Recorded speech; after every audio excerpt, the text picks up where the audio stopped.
সেদিনের ল্যাংটা পোলা নাকি আমার বর, তার জন্য আমি বউ সেজে বসে আছি। আমার থেকে 6 বছরের জুনিয়র আমার বর। এইদিকে বিদ্যুৎ নেই, গরমে আমি অস্থির। ভাবলাম শাড়িটা চেঞ্জ করে নিই, তাই শাড়ি ব্লাউজ খুলে 3 পিস পরবো। এমন টাইমে দরজা ঠেলে পিচ্চিটা রুমে প্রবেশ করলো। আমি চুপ করে দাঁড়িয়ে আছি অন্ধকারে। হঠাৎ বিদ্যুৎ চলে আসলো। পিচ্চিটা আমাকে এই অবস্থায় দেখে চিৎকার দিয়ে রুম থেকে বের হয়ে যায়। এখন আমি মনে মনে ভাবছি, যদি বাইরে গিয়ে সবাইকে বলে দেয় বউকে এই অবস্থায় দেখছি, তাহলে কি বলবে মানুষজন। আমি তাড়াতাড়ি করে জামা কাপড় পরে রুম থেকে দরজা দিয়ে বাইরে উকি দিই। দেখি পিচ্চি জামাইটা দাঁড়িয়ে আছে। যাক, বাঁচা গেল, বাবা পর্যন্ত যায়নি। আমি আর দেরি না করে শার্টের কলারটা ধরে রুমে নিয়ে আসি। বেচারা বারবার বলছে, আপু আমারে সাইরা দেন, আপু আমারে সাইরা দেন। ঋতু বলল, চুপ, আপু কারে কোষ, আমি তোর বউ লাগি, নাম ধরে বল। নীল বলল, আপনি আমার বড়, আপনাকে আপুই তো বলবো। ঋতু বলল, আরে গাধা, বউকে আপু বলতে হয় না, আমাকে আপু, তোর ওপর প্লাস্টিকের ঠাডা পড়বো, সরি, তোমাকে তুই বলে ফেলছি। নীল বলল, তাহলে বউ আপু বলে ডাকি। ঋতু একটু হেসে বলল, চুপ, শুধু ঋতু বলে ডাকবে, কেমন? নীল বলল, ঋতু আপু। ঋতু এবার রেগে বলল, অনলি ঋতু। নীল বলল, রাগ দেখেন কেন, ভালোভাবে বললে কি হয়? ঋতু বলল, ওকে, আমার গুলোমুলো জামাই ঋতু ঋতু বলে ডাকবা, কেমন? নীল বলল, আপনি আমাকে খেপাচ্ছেন কেন? ঋতু বলল, কি? নীল বলল, স্কুলে থাকতে আমার এক বান্ধবী খেপাইতো, আর আপনিও। ঋতু বলল, এই পিচ্চি শালাটাকে নিয়ে পড়লাম মহাযন্ত্রণায়। তো এবার আপনাদের পরিচয় দিই। আমার বোনের নাম নীল মাহমুদ, বাবা মায়ের একমাত্র সন্তান। কিন্তু নীলের বাবা মা কেউ বেঁচে নেই। একটি সড়ক দুর্ঘটনায় ওনারা দুজনেই মারা যায় প্রায় 1 বছর আগে। এতদিন নীল তার দাদুর কাছে ছিল, কিন্তু দাদু একদিন ভালো থাকলে 7 দিন অসুস্থ থাকে। নীলের শক্তপোক্ত একটা সাপোর্ট দরকার, যে নীলকে আগলে রাখবে। চারিদিকে শত্রুর অভাব নেই। আমার বাবা রহিম চৌধুরী ছিলেন নীলের বাবার খুব ভালো বন্ধু, তাই তো তার বন্ধুর ছেলের জন্য নিজের মেয়ের এমন অবস্থা। কিন্তু ঋতুর মাথায় একটা জিনিস কিছুতেই ঢুকছে না, সেটা নীলের বাবা এত ছোট একটা কোম্পানির মালিক, কিন্তু বাড়ি দেখে মনে হয় কোটি কোটি টাকার মালিক। যাই হোক, এইসব ভেবে আমার লাভ কি? তো পিচ্চি ছেলেটা খাটের এক পাশে জড়সড় হয়ে শুয়ে পড়লো। ঋতু মনে মনে ভাবছে, হাইরে কপাল আমার, বাসর রাতে নতুন জামাই নতুন বউ রেখে ঘুমাচ্ছে। ঋতু শুয়ে পড়লো, কিন্তু ঘুম আসছে না।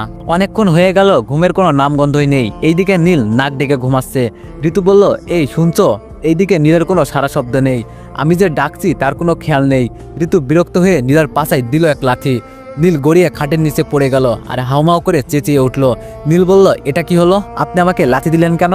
ঋতু বলল, আমি ডাকলাম শুনলে না কেন? আচ্ছা, তুমি দেখতে বোকার মতো, কিন্তু তোমাকে বোকা মনে হয় না কেন? নীল বলল, এই কথা বলার জন্য আপনি আমাকে ঘুম ভাঙালেন? ঋতু বলল, না, আমার ঘুম আসছে না, চলো লুডো খেলি। তোমার ফোনে লুডো আছে না? নীল রেগে বলল, না, আমার ফোনে লুডো ফুডু নেই। ঋতু বলল, পিচ্চি পোলা, রাগ কত, আমার ফোনে আছে। ঋতু ফোনটা বুকে ব্লাউজের নিচে রাখছিল। ফোনটা বের করা দেখে নীল হা করে তাকিয়ে আছে। ঋতু বলল, এই গাধা, এইভাবে তাকিয়ে আছো কেন? নীল বলল, এত বড় মোবাইল কেমনে ছিল এখানে? ঋতু বলল, চুপ। ঋতু আর নীল লুডো খেলা শুরু করলো। এমন সময় দরজায় ঠক ঠক। এত রাতে কি আসলো? ঋতু উঠে দরজা খুলে দেয়। দরজায় দাঁড়িয়ে আছে একদল পুলিশ। ঋতু মোটেও ভয় পায়নি, পিছনে থাকা নীল ভয় পেয়ে যায়। ঋতু ভয় পায়নি, কারণ ঋতু নিজেই পুলিশ। ঋতু বলল, এত রাতে আপনারা? পুলিশ বলল, আপনি কে? ঋতু বলল, আমি এই বাড়ির বউ। পুলিশ বলল, আমাদের নীল মাহমুদকে দরকার, আমাদের সাথে থানায় যেতে হবে। ঋতু বলল, সকালে যাবে, এখন আপনারা আসতে পারেন। বলে ঋতু দরজা দিতে যাবে, কিন্তু পুলিশ দরজায় লাথি মারে। ঋতুর রাগ হয়, কিন্তু পুলিশ জানে না ঋতুকে। কিন্তু ঋতু রাগকে কন্ট্রোল করে বলে, ড্রয়িং রুমে অপেক্ষা করেন, আমি নীলকে নিয়ে আসছি। পুলিশ গিয়ে বসে আছে ড্রয়িং রুমে। পুলিশ ভাবছে হয়তো কিছু দিবে, কিন্তু ঋতু 5 মিনিট পর বের হয়। ঋতু সোফায় বসতেই একজনের ফোনে কল আসে। ফোন কেটে দিয়ে ঋতুর কাছে গিয়ে বলে, সরি ম্যাম, আমাদের ভুল হয়ে গেছে, আপনি স্যারকে বলে দেন চাকরিটা যেন থাকে, প্লিজ ম্যাম। বলতে বলতে পা ধরে ফেলে ঋতুর। ঋতু বলে, আচ্ছা ঠিক আছে, যান এবার। ঋতু পরের দিন সকালে নীলকে নিয়ে থানায় যায়। ওসি আকবর বললেন, আমি জানি না নীল আপনার কি হয়, কিন্তু একটা কথা বলতে হচ্ছে। আমাদের ডিবি পুলিশের তথ্য অনুযায়ী নীলের বাবা মা সড়ক দুর্ঘটনায় মারা যায়নি, তাদের হত্যা করা হয়েছে। ঋতু বলল, তার জন্য নীলকে কেন অ্যারেস্ট করবেন? ওসি বলল, দুঃখের সাথে বলতে হচ্ছে, আমাদের সোর্সের ইনফরমেশন অনুযায়ী নীল তার বাবা মাকে হত্যা করেছে। নীল তার নিজের বাবা মাকে হত্যা করেছে। কথাটা শুনে ঋতু 16 ভোল্টের একটা শক খায়। এটা কি করে সম্ভব? ঋতু ওসি সাহেবকে বললেন, আপনার কোথাও ভুল হচ্ছে, বলতে আপনার সোর্সের কোথাও ভুল হচ্ছে। ওসি সাহেব উত্তেজিত হয়ে বলল, নো। ঋতু বলল, আপনি এত শিওর হয়ে বলছেন কিভাবে? ওসি সাহেব বলল, কারণ আমার সোর্সগুলো অনেক পুরনো আর বিশ্বস্ত, আমি তাদের খুব ভালোভাবে জিজ্ঞেস করেছি, তাদের একটাই কথা। ঋতু বলল, আচ্ছা কিভাবে কি হয়েছে বলা যাবে? ওসি সাহেব বলল, সরি ম্যাম, আমাদের প্রাইভেসি বলতে কিছু আছে, আর আপনি আসামি পক্ষ, আপনি তো নিজেও পুলিশ জানেন তো। ঋতু বলল, ওকে, কিন্তু নীলকে রেখে গেলাম, গায়ে যেন ফুলের টোকাও না পড়ে। ঋতু যখন নীলকে রেখে আসছিল তখন নীল ঋতুর 3 পিস ওড়না টেনে ধরেছিল বাচ্চাদের মতো, আর এই প্রথম কারোর জন্য ঋতু চোখের পানি ফেলে। তখন ঋতু নীলের হাত ধরে বলে, প্লিজ একটু কষ্ট করে থাকো, আমি তোমাকে খুব তাড়াতাড়ি এখান থেকে বের করে নিব। ঋতু চলে গেল। নীলের জন্য খুব কষ্ট হচ্ছে ঋতুর। বাসায় যেতেই নীলের দাদা বলল, পুলিশ নীলকে মারবে না তো? ঋতু বলল, না দাদা ভাই, কিছু করবে না, সব ঠিক হয়ে যাবে। বিয়ে হয়েছে কাল, কিন্তু আজ জামাই দিলে। হঠাৎ ঋতুর মাথার টনক নড়ে। পুলিশ তো এমনি এমনি ধরতে আসেনি, কিছু তো একটা আছেই। আচ্ছা, নীলের বোকা চেহারার আড়ালে অন্য কিছু নাই তো? তখনই ঋতু নীলের বাবা মায়ের রুমে গেল আর নীল সম্পর্কে তথ্য খুঁজতে লাগলো, কিন্তু নীল সম্পর্কিত কোনো তথ্য নেই। তারপর মনে পড়লো নীলের ল্যাপটপ আর ফোনের কথা। ল্যাপটপ অন করতেই পাসওয়ার্ড চাচ্ছে, যা নীল ছাড়া আর কেউ জানে না। তারপর ফোন হাতে নিল, কিন্তু সেই একই অবস্থা, পাসওয়ার্ড দেওয়া। ঋতু আবার ভাবলো নিজের বাবা মাকে কেউ কেন মারবে। এটা ভেবে ঋতু বোকা বনে গেল। এইসব ফালতু চিন্তা বাদ দিয়ে ঋতু রান্না বসালো দুপুরের জন্য। নীলকে খাবার দিতে হবে, আর যেইভাবেই হোক রাতের মধ্যে নীলকে ছাড়িয়ে আনতে হবে। রান্না করছে এমন সময় পাশের বাসায় এক আন্টি তার ছেলেকে বকা দিচ্ছে, স্কুল ফাঁকি দেওয়া, তাই না? এইসব বলছে স্কুল ফাঁকি কমন একটা জিনিস, ঋতু কম দেয়নি। তাই পুরনো কথা মনে পড়তেই ঋতুর ঠোঁটের কোণে একটা হাসি চলে আসে, কিন্তু মুহূর্তেই আবার হাসি নিভে যায়। স্কুল ফাঁকির কথা মনে পড়তেই নীলের কলেজের কথা মনে পড়ে। সেখান থেকে নীলের সম্পর্কিত তথ্য নেওয়া যাবে। ঋতু এক মুহূর্ত দেরি না করে গাড়ি নিয়ে বের হলো নীলের কলেজের উদ্দেশ্যে। ঋতু চলে যায় সরাসরি প্রিন্সিপালের রুমে, দরজায় দাঁড়িয়ে আছে। ঋতু বলল, may I come in sir? Principal বলল, ইয়েস কামিং। প্রিন্সিপাল বলল, হু আর ইউ? ঋতু বলল, আমি ঋতু, একটা ইনফরমেশন জানাচ্ছিল, প্লিজ দয়া করে বলবেন। প্রিন্সিপাল বলল, কি ইনফরমেশন? আপনার বাচ্চা সম্পর্কে জানতে চান? নাম কি, কোন ক্লাস নাকি কোন ইয়ার? ঋতু বলল, আমার বাচ্চা না, আমি যা জানতে চাই মোহাম্মদ নীল মাহমুদ, ইন্টার 2য় বর্ষে। প্রিন্সিপাল বলল, সরি ম্যাম। প্রিন্সিপাল বলল, সরি ম্যাম, আরেকজন ছেলের ইনফরমেশন দেওয়ার অনুমতি নেই। ঋতু বলল, কেন? প্রিন্সিপাল বলল, আপনি তো কিডন্যাপার হতে পারেন। ঋতু বলল, নো, আমাকে দেখি কি তাই মনে হচ্ছে? প্রিন্সিপাল বলল, দেখেন মিস ঋতু, আপনি যেই হন, সরি বলতে পারবো না। আর এখানে নীল একটা না, অনেক নীল আছে। ঋতু ফোন থেকে নীলের একটা ছবি দেখিয়ে বলল, এই ছেলের ইনফরমেশন। প্রিন্সিপাল চশমা ঠিক করে বলল, না, এই ছেলে আমাদের স্কুলে বা কলেজে না। প্রিন্সিপাল তখন তার পিএকে ডাকলেন দেখার জন্য, কিন্তু উনিও চিনলেন না, আর বললেন, একে আমরা কোনোদিন দেখি নাই। একে একে সব স্যারকে দেখানো হলো, কিন্তু কেউ বলতে পারলো না। এইবার ঋতুর মাথা ঘুরতে লাগলো, আসলে হচ্ছেটা কি? এইসব কি আমার সাথে হওয়ার ছিল? আসলে নীলটা কে তাহলে? ঋতু এবার এটাও ভাবলো, হয়তো প্রিন্সিপাল লোক আসছে, বলতে চায় না। কিন্তু ঋতুর মনে প্রশ্ন, এমন কেন করবে? একবার ভাবলো নীলকে জিজ্ঞেস করব, কিন্তু জিজ্ঞেস করা কি ঠিক হবে? এইসব ভাবতে ভাবতে কলেজ থেকে বের হলো। বাসায় গিয়ে খাবার নিয়ে থানায় গেল। নীল বসে আছে জেলের ভিতর। নীলকে চুপচাপ বসে থাকতে দেখে ঋতু দৌড়ে গেল, কিন্তু মাঝখানে 14 শিকের বেড়া থাকায় জড়িয়ে ধরতে পারলো না। কিন্তু নীল ঋতুর দিকে তাকালো না। ঋতু নীলকে ডাক দিল, নীল, নীল, আমি এসেছি।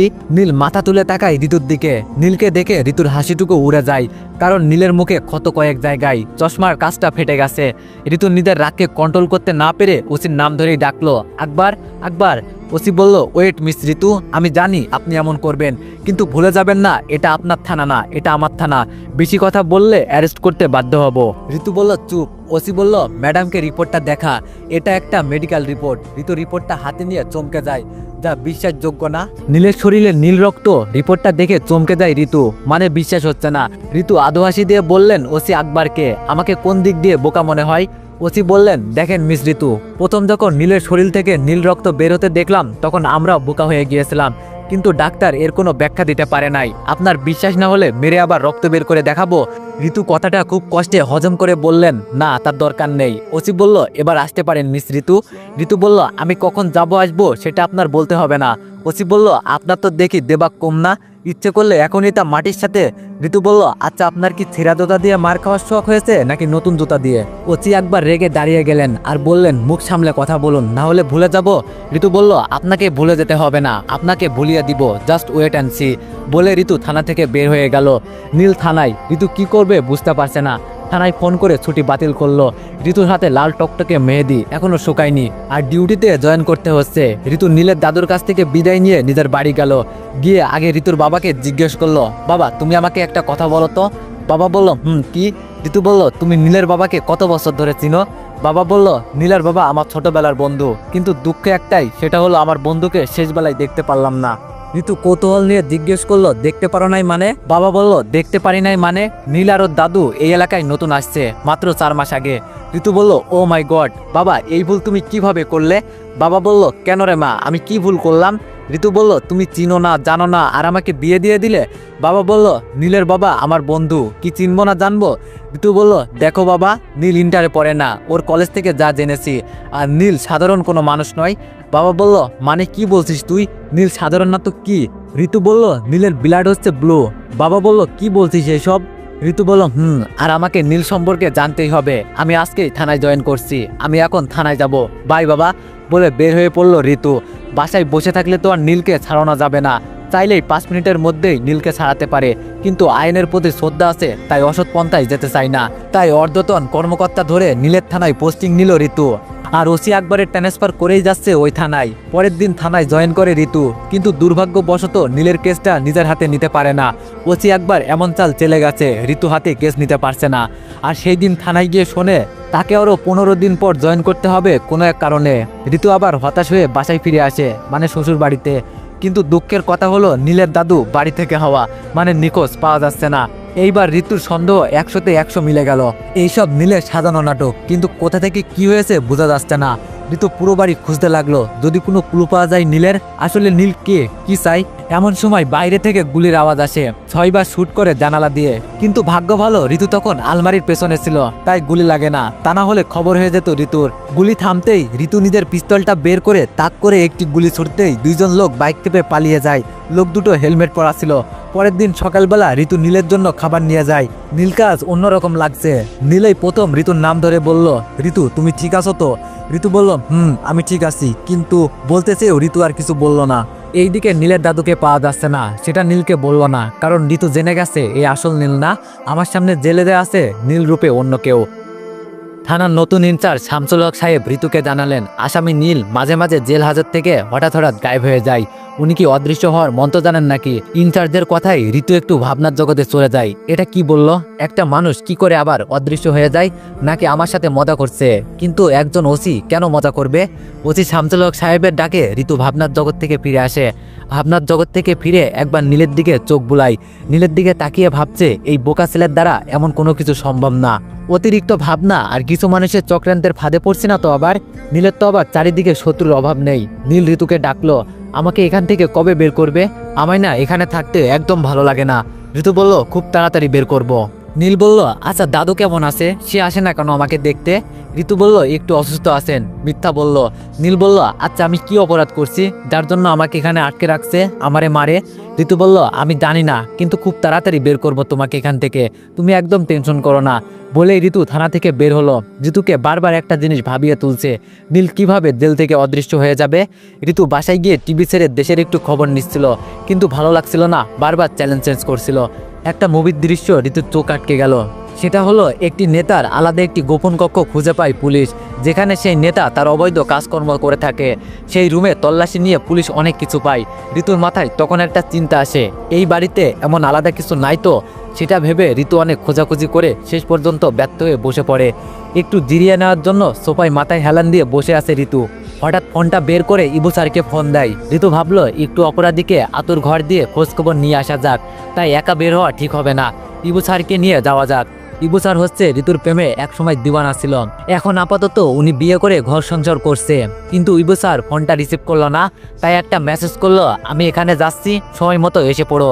তখন প্রায় সন্ধ্যা নেমে আসছে, বাইরে আবার বৃষ্টি হচ্ছে। রেনকোট গায়ে চাপিয়ে বের হয়ে পড়লো ঋতু। রাস্তার পাশ দিয়ে হেঁটে চলছে, পিচ জ্বালা রাস্তা, গাড়ির হেডলাইটের আলো পড়তে চকচক করছে। আবার কোথাও কোথাও তো পানি জমে আছে। জমে থাকা পানির উপর দিয়ে গাড়ির চাকা আসে, তখন ঋতুকে লাফ দিয়ে সরে যেতে হয় গায়ের উপর পানি আসবে বলে। আমার মনে হয় গাড়ির ড্রাইভারগুলো ইচ্ছে করে আমাকে পানি দিচ্ছে। হাঁটতে হাঁটতে চলে গেল নিজের গন্তব্যে। ভিতরে যাওয়ার সাহস পাচ্ছে না। এইদিকে ইবু স্যার আসেনি। এই বৃষ্টির মধ্যে কতক্ষণ দাঁড়িয়ে থাকা যায়? পাশেই ছিল মা রেস্তোরাঁ খাবার হোটেল। এই বৃষ্টির মধ্যে ভুনা খিচুড়ি আর ডিম ভাজির সুগন্ধে আশেপাশে ছড়িয়ে পড়েছে। এখন প্রিয় খাবার রেখে কেমনে দাঁড়িয়ে থাকা যায়? তাই ঋতু লোভ সামলাতে না পেরে ভিতরে প্রবেশ করে। কিন্তু তখন বিদ্যুৎ ছিল না, প্রতিটি টেবিলে ছিল একটি করে মোমবাতি। বেশ চমৎকার লাগছিল। ঋতু গিয়ে বসে পড়লো এক কোণের টেবিলে আর গরম গরম প্রিয় খাবারগুলো অর্ডার করলো। কিন্তু ভয় হলো, এলাকাটি সন্ত্রাসীদের আতরঘর। মনে হয় প্রতিদিন হোটেলটিতে কিছু বকেটে ছেলেপিলে বসে থাকে, আজও আছে। এই অসময় মেয়ে মানুষ দেখে ছেলেগুলো আস্তে আস্তে ঋতুর টেবিলের দিকে যেতে থাকে, কিন্তু ঋতু মন দিয়ে তার প্রিয় খাবারগুলো খাচ্ছে। কিন্তু হোটেল যে কখন জনশূন্য হয়ে গেছে তা ঋতু খেয়ালই করেনি। ঋতু পানির বোতল চাইতে গিয়ে তাকিয়ে দেখে কিছু ছেলে বসে আছে। একসাথে ছেলেগুলোকে দেখলেই বোঝা যাচ্ছে নেশা পানি খায়। কিন্তু একটু দূরে একজন কালো পোশাক পরা মুখ দেখা যাচ্ছে না, কাটা চামচ দিয়ে কিছু খাচ্ছে, কারণ শব্দ শুনে বোঝা যাচ্ছে। ঋতুর মনে পুরো ভয়, ইবু স্যার কি এখনো আমার মেসেজ পাইনি? ভয় হচ্ছে খুব। এমন সময় বকেটে একটা ছেলে এসে খপ করে ধরে বলল, চলো মামুনি, এবার আমাদের খাওয়াবে। বলে টান দিতেই হাতির মতো বিশাল পা দিয়ে ছেলেটার বুকে লাথি মারে। ছেলেটি গিয়ে পড়ে বাকি বোকাটেদের সামনে, তাকিয়ে দেখে বুকের হাড়গুলো পিঠের সাথে লেগে আছে। ঋতু দেখলো পাশের টেবিলে বসা সেই লোক, কিন্তু মুখ দেখা যাচ্ছে না। লোকটি বকাটেদের দিকে এগিয়ে যেতেই বিদ্যুৎ চলে আসে, ফলে ছেলেগুলো লোকটিকে দেখে ফেলে আর বস বস বলে পায়ে পড়ে যায়। লোকটি এক হাত উঁচু করে 4 আঙ্গুল মুষ্টি করে আবার খোলে। হোটেলের মালিক বুঝে লাইট অফ করতে বলল, আবার অন। লাইট অফ, কিন্তু ঋতু দেখতে পেল না। কিন্তু লাইট অন করতেই লোকটি আর নেই। শুনশান রাস্তায় ঋতু আবার বের হলো। রাস্তায় এখন আর মানুষ চলাচল নেই বললেই চলে। ইবু স্যারটা কেমন জানি আসলো না কেন? বলতে বলতে সামনে এসে পড়ে ইবু স্যার। ইবু বলল, কেমন আছো? ঋতু মনে মনে বলল, কেমন আছো মারাইও না, একটু আগে বিপদে পড়ছিলাম। ইবু বলল, কি ব্যাপার, কথা বলছো না কেন? ঋতু বলল, জি ভালো, আপনি? ইবু বলল, ভালো। হঠাৎ এই এলাকায় কোনো ইনফরমেশন দরকার নাকি? ঋতু বলল, তা তো দরকারি, কিন্তু খুব জরুরি। ইবু বলল, ও আচ্ছা, তা কি এত জরুরি, আমাকে বলা যাবে? ঋতু বলল, বললে নিতে পারবেন তো? ইবু বলল, আচ্ছা হাঁটি আর কথা বলি। বলো। ঋতু সব খুলে বলল। ইবু মাথায় হাত দিয়ে বলল, ওএমজি, আচ্ছা চলো দেখা যাক কি হয়। দুইজন কথা বলতে বলতে নাইট ক্লাবের ভিতরে ঢুকলাম। এখানে কম বেশি সব অপরাধী আসে, আবার সাধারণ মানুষও আসে। এখানে পুলিশ আসতে ভয় পায়। এই এলাকা খুবই বিপজ্জনক, কখন কি হয় বলা যায় না। এই পুরো এলাকা একজন নিয়ন্ত্রণ করে। ভিতরে ঢুকে নীলের ছবি দেখাইলাম সবাইকে, কেউ চিনল না। হতাশ মনে বের হয়ে পড়লাম দুজনেই। ঋতু ইবু স্যারকে বলল, চলেন থানায় যাই, নীলের সাথে দেখা করে আসি। ঋতু থানায় গেল। রাত তখন 10টা বাজে। ঋতু থানায় গিয়ে দেখলো নীল বসে আছে জেলের ভিতরে দেয়ালে হেলান দিয়ে। ঋতু তখন ইবু স্যারকে বললেন, উনি আমার বর। তখন ইবু স্যার ঋতুর কানে কানে বলল, তুমি যা ভাবছো তাই এই হাদারাম না। নীলকে হাদারাম বলাই ঋতু ইবু স্যারের দিকে আর চোখে তাকাই। ইবু স্যার তা বুঝতে পেরে বলল, সরি, আসলে এ কি করে কোনো ক্রিমিনাল হয়? ঋতু বলল, সেটা আমিও ভাবছি, কি করে সম্ভব।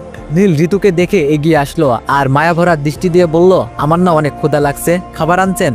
তখন ঋতু নীলের মায়ের কাছে হার মেনে বিপদে পড়ে যায়, কারণ খাবার আনে নাই। ঋতু বলল, তুমি জাস্ট 5 মিনিট ওয়েট করো, আমি খাবার নিয়ে আসছি। ইবুকে রেখেই থানা থেকে বের হয়ে যায়। ইবু পিছন পিছন ডাকতে থাকে। ঋতু ভুলেই গেছে যে ইবু স্যার আছে। ঋতু ইবুর ডাক শুনে দাঁড়ায়। ইবু বলল, আমাকে রেখে কোথায় যাচ্ছ? ঋতু বলল, ও স্যার সরি, খেয়াল ছিল না, আমাকে খাবার আনতে নীলের জন্য, এনে দিতে পারবেন? ইবু স্যার মুচকে এসে বলল, তুমি যা আজ পর্যন্ত বলছো তা কোনোদিন শুনিনি। এমন হয়েছে, তুমি এখানে অপেক্ষা করো, আমি নিয়ে আসছি। ঋতু ইবু স্যারের কথা শুনে দাঁড়ালো। ঋতু জানে রাত যতই হোক ইবু স্যার হতাশ করবেন না। থানার বাইরে ঋতু দাঁড়িয়ে আছে। পাশেই দাঁড়িয়ে আছে একজন কনস্টেবল, বয়স্ক করে। ঋতু বলল, চাচা ভালো আছেন? চাচা ডাক শুনে উনি উত্তর দিলেন, আলহামদুলিল্লাহ মা, ভালো আছি, আপনি ভালো আছেন? ঋতু বলল, বেশি ভালো নেই চাচা। চাচা বলল, কেন মা, কি হয়েছে? ঋতু বলল, থানায় আমার স্বামী। চাচা বলল, কে, ওই নীল রক্ত যার? ঋতু বলল, চাচা বলল, আচ্ছা মা, আপনাদের বিয়ে হয়েছে কত বছর? ঋতু তখন হাত দেখিয়ে বলল, এই যে দেখেন, এখনো মেহেদির রং ওঠে নাই, বলতে গেলে বাসর ঘর থেকে ধরে নিয়ে আসছে। চাচা বলল, কিন্তু মা, তাহলে বাচ্চাটা কার? ঋতু বলল, কিসের বাচ্চা, মানে কার? চাচা বলল, ওই নীলের সাথে দেখা করতে আসে। ঋতু বলল, কি বলেন চাচা? চাচা বলল, আমি নিজের চোখে দেখছি, বাবা বলে ডাকছিল। ঋতু কথাটা শুনে অবাক হয়ে যায়, মানে বিশ্বাস করতে পারছে না। নীলের মেয়ে আসবে কোথা থেকে, পিচ্ছে একটা ছেলে। এমন সময় ইবু চলে আসলো। কলা আর পাউরুটি ছাড়া আর কিছু পাইনি। ঋতু নিয়ে নীলকে দিল। নীল খাচ্ছে। এর মধ্যে ঋতু জিজ্ঞেস করলো, থানায় কোনো বাচ্চা আসছিল? নীল খেতে খেতে বলল, আসছিল তো। বাচ্চাটা অনেক কিউট, কিন্তু ওর বাবা অনেক পচা, খুন করে নাকি জেলে আসছে। ঋতু তখন মনে আবার বিশ্বাস ফিরে পেল, হয়তো কনস্টেবল চাচার দেখার ভুল। নীল তো তা বলল। নীলের কাছ থেকে বিদায় নিয়ে থানা থেকে বের হলো। ইবু ঋতুকে বাসা পর্যন্ত পৌঁছে দিল। বাসায় গিয়ে ঋতু ভেজা জামা কাপড় চেঞ্জ করতে যাবে, জামার হাতায় নীল কিছু একটা দেখতে পেল। ঋতু নীল রংটা আঙুল দিয়ে এনে নাকের কাছে ধরলো। রক্তের গন্ধ আসছে। তখন ঋতুর মাথায় টনক নড়ল, একমাত্র নীলের রক্তই তো নীল। আর হোটেলে যে কালো পোশাক পরা লোকটা ছিল সেই তো ঋতুর কবজির উপরে ধরে ছেলেটির বুকে লাথি মেরেছিল, তার মানে ওইটা নীল। তখন ঋতু আবার ইবুকে ফোন দেয়, ইবু স্যার আমার 10 জন অফিসার লাগবে। ইবু বলল কেন? ঋতু বলল শুধু একজনকে ধমকাবো, পারলে আপনিও চলে আসেন। ইবু স্যার ডিবি পুলিশ উচ্চ পদে আছেন। ঋতু আবার রেনকোট গায়ে চাপিয়ে বের হলো, কারণ বাইরে তুমুল বৃষ্টি হচ্ছে। রাত তখন 2টা বাজে, সেই হোটেলে গেল। বৃষ্টি থাকায় সেই দিন তেমন কোনো কাস্টমার ছিল না। এই সুযোগটা তখন ঋতু কাজে লাগায়। ঋতু একটা পিস্তল নিয়ে হোটেল মালিকের মাথায় ধরে বলে, প্রায় 8টার দিকে এখানে একজন মারা যায়, লাথি মেরে বুকের ছাতি ভেঙে দেওয়ায়। কিন্তু যে লাথি মেরেছিল সে কে? সত্যি না বললে একদম মাথার খুলি উড়িয়ে দিব। আপা আপা শোনেন, আমি ওনাকে দেখি নাই, উনি তো মুখে মাস্ক পরা ছিল। ঋতু বলল তাহলে এই ছেলেগুলো বস বস বলছিল কেন? কি দেখে বস বস বলল? লোকটি বলল ওনার চোখ নীল উজ্জ্বল ছিল, আর উনি আমাদের বস। উনার চেহারা আজ পর্যন্ত কেউ দেখেনি, আর উনার রাগ হলে চোখ নীল হয়ে যায়। ঋতু বলল উনি যে প্লেটে খাচ্ছিল সেটা আমার চাই, আর কাঁটা চামচটাও। লোকটি বলল আপা প্লেটটা নিতে পারবেন, কিন্তু চামচটা বাকিয়ে বলের মতো করে ফেলছে, আর নীল রং লেগে আছে। ঋতু বলল কই কই, সেটা আমার লাগবে, এখনই দে। হোটেলের মালিক চামচ দিল। ঋতু ইবু স্যারকে বলল, স্যার এটা নিশ্চয়ই যে বাকি আছে চামচের কাঁটাগুলো তার হাতে ক্ষত তৈরি করেছে। ইবু স্যার বললাম তা তো অবশ্যই। ঋতু বলল এবার স্যার থানায় চলেন। ইবু বলল এত রাতে থানায় যাওয়া লাগবে না। ঋতু প্লেট আর চামচ নিয়ে বাসায় গেল, নিজের কাছে রেখে দিল সেগুলো। সকাল হতেই ঋতু সেগুলো ফরেন্সিকে নিয়ে গেল, সেখান থেকে আবার সোজা থানায়। ঋতুর মাথায় অনেক প্রশ্ন ঘুরপাক খাচ্ছে, কিন্তু গিয়ে দেখলো নীল নেই, একদম ফাঁকা। কনস্টেবল বলল আসামি পালিয়েছে শেষ রাতে। এবার ঋতুর সন্দেহ ঠিক হলো, নীল পালিয়েছে, ঋতুর মাথা ঠিক নেই। কারণ নীল এমন ছেলে তা ঋতু কল্পনাও করতে পারে নাই। ঋতুর লাইফটাই বরবাদ। বলতে গেলে মানুষ বলবে দেখো এই মেয়ের আগে বিয়ে হয়েছিল, কিন্তু ঋতুর মনে জেদ চাপলো নীলকে তা জেনেই ছাড়বে। তাই নীলের বাড়ি চললো, সেখান থেকে সবকিছু গুছিয়ে নিজের বাবার বাড়ি যাবে। সেখানে 2 দিন থেকে থানার কাছে একটা বাসা নিবে। নীলের বাসায় গেল, কিন্তু দরজাটা খোলা, সেখানে ঋতু তালা ঝুলিয়ে গিয়েছিল। কিন্তু ঋতু আস্তে করে ভিতরে ঢুকলো, এদিক সেদিক তাকিয়ে দেখলো, তারপর শোবার ঘরে গেল, দেখলো নীল শুয়ে আছে। নীলকে দেখে ঋতু অবাক হয়ে গেল, তারপর নীলকে ডাকলো, এই নীল। নীল নীল ভয় পেয়ে বলল হ্যাঁ হ্যাঁ কে কে? নীল চোখ খুলে তাকিয়ে দেখে ঋতু। নীল বলল ও আপনি? ঋতু বললাম আমি। কিন্তু তুমি থানা থেকে পালিয়েছো কেন? নীল বলল এই আপনাকে কে বলল আমি থানা থেকে পালিয়েছি? ঋতু বলল আমি নিজেই থানায় গিয়েছিলাম। নীল বলল আপনি ভালো করে জানেন আমাকে ছেড়ে দিয়েছে। ঋতু থানায় ফোন দিল ওসিকে, আর নীলের নাম বলল। ওসি বলল নীলকে ছেড়ে দেওয়া হয়েছে। ঋতু যেন দীর্ঘ নিঃশ্বাস ছেড়ে বাঁচলো। বাসায় দাদু না থাকায় নীল জিজ্ঞেস করলো আচ্ছা দাদু কই? ঋতুর চোখগুলো তখন বড় বড় হয়ে গেল। এখন নীলকে কি উত্তর দিবে? ঋতু চুপ। নীল বলল কি হলো, বলতেন না কেন দাদু কই? ঋতু চুপ করেই আছে। নীল ধমক দিয়ে বলল দাদু কই, কথা কানে যাচ্ছে না? ঋতু চমকে যায় নীলের ধমক খেয়ে। ঋতু বলল আসলে দাদুকে খুঁজে পাওয়া যাচ্ছে না, তোমাকে যেদিন জেলে নাই সেই দিন থেকে। নীল বলল কি, দাদুকে পাওয়া যাচ্ছে না? ঋতু বলল নীল বলল আমাকে বলেন নাই কেন? ঋতু এখন বিপাকে পড়ে বলল বলি নাই, এটা আমার ভুল হয়েছে। নীল বলল ভুল হয়েছে নাকি আমার দাদুকে খুন করে গুম করে ফেলেছেন? ঋতু বলল কি সব বাজে কথা বলছো, আমি কেন খুন করতে যাব? নীল বলল সম্পত্তির লোভে। ঋতু বলল হোয়াট? নীল বলল ইয়েস, বিকজ আমি জেলে, দাদু গুম, এই বিশাল সম্পত্তির মালিক কে থাকে তাহলে? ইউ। তারপর আপনার পছন্দ মতো কোনো ছেলেকে বিয়ে। নীলের কথা ধরতে গেলে সত্যি। ঋতু বলল নীল দেখো আমি এমনটা করি নাই, তুমি আমাকে ভুল বুঝছো। নীল বলল না আমি ভুল বুঝছি না, আপনি চাইলেই আমাকে জেল থেকে বের করতে পারতেন, কিন্তু আপনি তা করেন নাই। নিজের ক্ষমতায় জেল থেকে বের হয়েছি, আর রাতের মধ্যে আমার দাদুকে চাই, তা না হলে মামলা করতে বাধ্য হব। ঋতু নীল যা মনে করেছিল নীল তেমন না, আর নীলকে বলতেও পারছে না যে আমি তোমাকে সন্দেহ করছিলাম, তুমি এই তুমি সেই। তাহলে আরো বিপদে পড়ে যাবে ঋতু। উপায় না বুঝে ঋতু মাথা ঘুরে পড়ে গেল, কিন্তু এটা ঋতুর অভিনয় ছিল, যাতে নীলের কাছে কোনো কৈফিয়ত না দিতে হয়। নীল ঋতুকে ধরে বেডে শুইয়ে দিল, কালো লম্বা চাদর মুড়ি দিয়ে বের হলো। ঋতু তখন আর চোখে সব দেখছিল। সব থেকে বড় একটা আশ্চর্যের কথা হলো রুমের ভিতরে একটা গোপন কক্ষ আছে, যা ঋতু জানে না, কিন্তু আজ জানতে পেরেছে। ঋতু মনে মনে ঠিক করলো নীল একবার বের হোক, তারপর দেখা যাক। নীল বের হওয়ার সাথে সাথে ঋতু উঠে দরজা লক করে গোপন কক্ষে যেতে চায়, কিন্তু সেখানে কোনো দরজা বা যাওয়ার কোনো রাস্তা খুঁজে পেল না। কিন্তু কিছুক্ষণ আগেই দিব্যি দরজা দেখতে পেল। এখন ঋতুর মাথা সত্যি সত্যি ঘুরছে, কিছু ভেবে পাচ্ছে না, থ মেরে বসে আছে ঋতু। দুপুর গড়িয়ে রাত হয়ে গেল, কিন্তু নীলের কোনো খবর নেই। ঋতু এটা বুঝে গেছে নীল কোনো সাধারণ মানুষ না।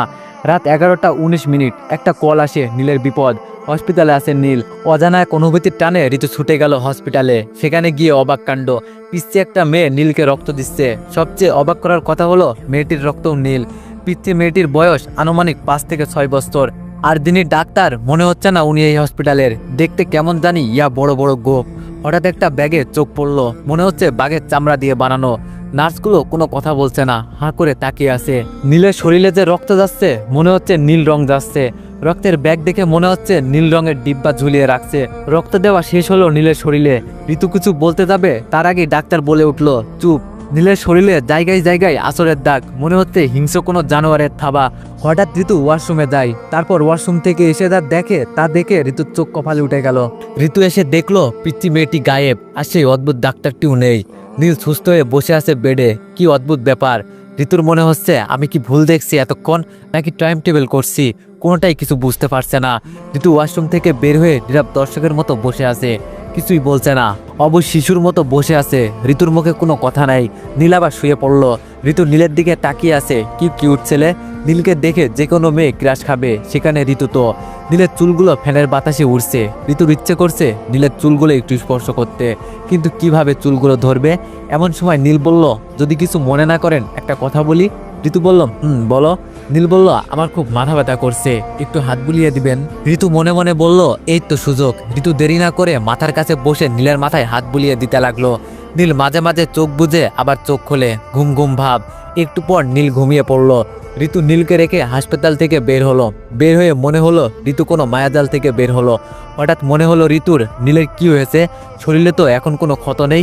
ঋতুর মনে অনেক প্রশ্ন, কিন্তু নীলের কাছে গেলে সব ভুলে যায়। এইসব আর কিছুই মনে থাকে না। ঋতু রেগে আগুন হয়ে বাসায় গেল। ফ্রেশ হয়ে ঠাস করে বিছানায় শুয়ে পড়লো। ঋতুর কাছে রুমটা কেমন জানি নীলমন্ত্র হচ্ছে, মনে হচ্ছে রুমের ভিতর নীল লাইট লাগানো। ঋতু পিঠের উপর ভর দিয়ে মাথা তুলে তাকালো, দেয়ালের এক পাশ থেকে নীল আলো আসছে। ঋতু দেখার জন্য লাফিয়ে ওঠে বিছানা থেকে। আস্তে আস্তে দেয়ালের আলোর দিকে এক পা দুপা করে এগিয়ে যায়। নীল আলোতে রুমটা ঝলমল করছে। ঠিক নীল দরজার কাছে গিয়ে ঋতু অজ্ঞান হয়ে যায়, মানে জ্ঞান হারিয়ে ফেলে। যখন ঋতুর জ্ঞান ফিরে তখন চোখ খুলে তার বাবা মাকে দেখতে পায়। সবাই খাটের চারপাশে দাঁড়িয়ে আছে, আর ঋতু খাটে শুয়ে আছে। কেমন সব উল্টোপাল্টা লাগছে। এটা তো নীলের ঘর বলে মনে হচ্ছে না, তাইলে আমি কোথায়? ঋতু ভালো করে চোখ মিলে তাকিয়ে দেখলো, এটা তো ঋতুদের নিজেদের বাড়ি, ঋতুর নিজের রুম। দাঁড়িয়ে আছে বাবা মা, বাড়ির কাজের লোক রহিমা খালা আর করিম চাচা, কিন্তু নীল নেই কোথাও। ঋতু মাকে ডেকে বলল, মা নীল কোথায়? নীলকে তো দেখছি না। ঋতুর মা বাবা তখন ঋতুর দিকে তাকিয়ে আছে। ঋতুর মা কিছু বলতে যাবে তখন ঋতুর ফোনের রিংটোনটা বেজে উঠলো। ফোনের দিকে তাকিয়ে দেখলো কনস্টেবল খালেক ভাই লেখা। ঋতু ভাবলো এটা আবার কার নাম্বার। ঋতু অবাকই হলো, অচেনা অজানা একটা নাম্বার, তাও সেভ করা, কিন্তু খালেক ভাইটা কি আবার। রিসিভ করবে কি করবে না ভাবতে ভাবতে রিসিভ করে ফেলে। ঋতু কলটা রিসিভ করে কানে ফোনটা চেপে ধরলো। ঋতু বলল, হ্যালো খালেক ভাই। খালেক বলল, ম্যাডাম আপনি কোথায়? ঋতু অসংকোচ ভাব নিয়ে বলল, কেন আমি বাসায়। খালেক বলল, ম্যাডাম 10 নম্বর সালের আসামি তো পালিয়েছে। ঋতু অবাক হয়ে বলল, কি 10 নম্বর সালের আসামি পালিয়েছে, তাতে আমার কি? খালেক বলল, কি বলেন ম্যাডাম, আপনার ডিউটির সময় পালিয়েছে আর আপনি বলছেন আপনার কি? বড় স্যারের কাছে তো আপনার জবাবদিহি করতে হবে, তখন কি বলবেন? ঋতু কথার আগামাতা কিছুই বুঝলো না, বিরক্ত হয়ে ফোনটা কেটে দিল। ঋতু ঘড়ির দিকে তাকালো, দেখলো বেলা 11টা বাজে। বিছানা থেকে উঠে ফ্রেশ হলো আগে, তারপর ঋতুর মাকে জিজ্ঞেস করলো, মা আমি কত ঘন্টা অজ্ঞান ছিলাম? আর নীল কোথায়, দেখছি না যে। নাকি হাসপাতাল থেকে রিলিজ পাইনি। মা তখন মনে হয় রান্নাঘরে রান্না করছিল, কিন্তু এইসব বলাতে মা গরম খুন্তি নিয়ে তেড়ে এসে বলল, তুই এখান থেকে যাবি নাকি? এমন রাগ দেখিয়ে বলল, মনে হয় আম্মার কাছে গুপ্তধনের সন্ধান চাইছি। আমি নিজেও বুঝলাম না এমন করলো কেন। এত কষ্ট করে পুলিশ হয়ে যদি ঝাড়ি খেতে হয় তাহলে লাভ কি আমার? তখন পিচ্চি ভাইটার কাছে গেলাম, বাবার কাছে যেতে সাহস পাইলাম না, কারণ যদি উনিও ঝাড়ি দেয়, তাই পিচ্চি ভাইয়ের কাছে গেলাম। পিচ্চি ভাই বলতে ক্লাস 10-এ পড়ে। গিয়ে বললাম, এই রিয়াদ তোর দুলাভাই আসছিল কি? ও মা, রিয়াদও চিল্লিয়ে উঠলো মামা বলে, আর বলল, মা তোমার মেয়ের মাথা গেছে। কিন্তু আমি কিছুই বুঝলাম না। একে একে সবার ঝাড়িকে রুমে এসে টিভি দেখতে লাগলাম। দুপুর গড়িয়ে সন্ধ্যা, আর সন্ধ্যা শেষ হয়ে রাত, কিন্তু আমি কিছুই বুঝলাম না সবাই এমন করছে কেন। রাত 10টায় সবাইকে ডেকে বললাম, তোমরা সারাদিন আমার সাথে এমন করছো কেন? সবাই শুধু ঝাড়ি দেয়। আমি জিজ্ঞেস করছি নীল কোথায়, এমন ভাব করছো মনে হয় নীলকে চিনোই না। ও যে তোমাদের মেয়ের জামাই তা তোমরা মনেই করছো না। রাগ দেখিয়ে বলল কথাগুলো ঋতু। মা বলল, তুই আমাদের সাথে ফাজলামি শুরু করছিস? ঋতু বলল, আমি কি করছি?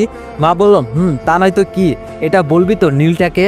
ঋতুর মুখে অবাক করা হাসি এনে বলল, মা তোমরা নীলকে চিনো না, যার সাথে আমার বিয়ে দিলে? বাবা বলল, ঋতু তোর কি মাথা ঠিক আছে? তুই কি বলছিস? আমরা তোর বিয়ে দিলাম কবে? তোর বিয়ের কথা বলতে বলতে আমাদের গলা শুকিয়ে গেছে, আর তুই কি বলছিস? ঋতু তখন বড় ধরনের একটা শখ খেলো। দৌড়ে গিয়ে ঋতুর প্রতিদিনের লেখা ডায়েরিটা খুলে দেখলো গতকালের ডেট দেওয়া নীল নামের কেউ নেই। তাহলে আমার সাথে বিয়ে হলো কার সাথে? আর খালেক ভাইটা কে? কি হচ্ছে আমার সাথে কিছুই বুঝছি না।